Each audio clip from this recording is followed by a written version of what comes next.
Hey, me again, July 12th. I've told all of you, you've probably heard it time and time again, how much I love my drip irrigation system.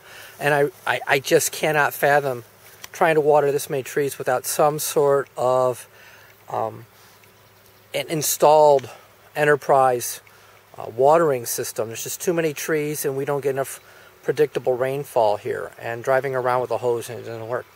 Anyway, but a lesson learned when I installed it, and if you're thinking about installing a system like this with really long runs hung up on a wire, is what happens is the hose, under pressure, hanging, it twists.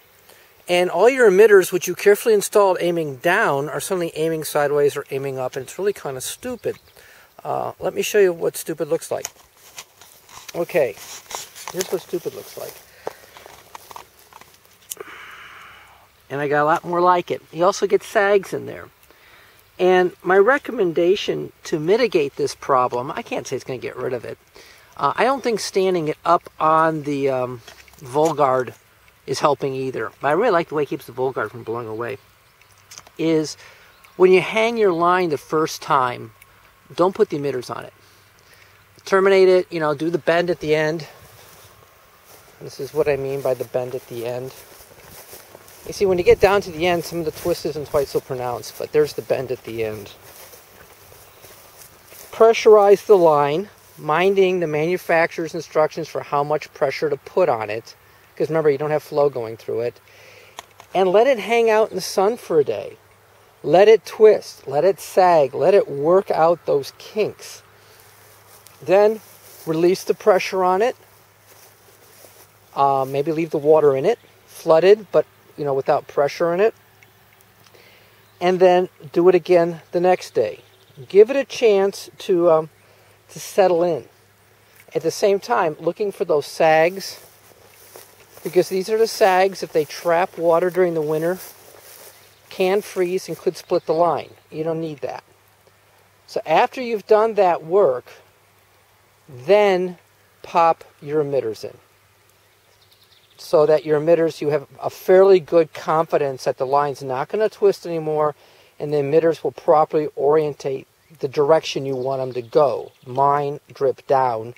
So in a perfect world, little guys like these would hang straight up and down. Okay? And the water would run where I wanted it to. So, lesson learned. I have one more run in here to do, where I'll be putting in a drip line, and if I ever get things the way I want them to, on my next planting, I'll also be putting in drip lines. And that's something I'm definitely going to do, is pre-pressurize the system and give it a chance to work out the strains in the pipe, any twists I may have put in there, and redo the hangers. Like this hanger right here, I got a sag, and I got a hanger right by an emitter. So I'm going to take that hanger, and I'm going to just pull it back. Hey, look, voila.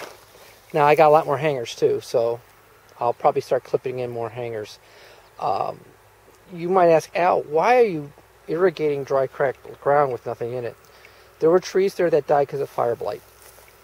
And I've decided to leave the holes there. This whole row is supposed to be liberty, and there is some liberty here. What I'm going to do is I will be taking cyan off of some of these trees, probably next year, budding it, and I will be filling these holes again. I don't want to mix the block up with something else, and I got all this installed infrastructure here. The hassle, as you can probably predict, is now I can't use an auger to dig where I got a drip line and wire, so it's going to be like pure grunt work. Probably best done in the spring, when it's still cool.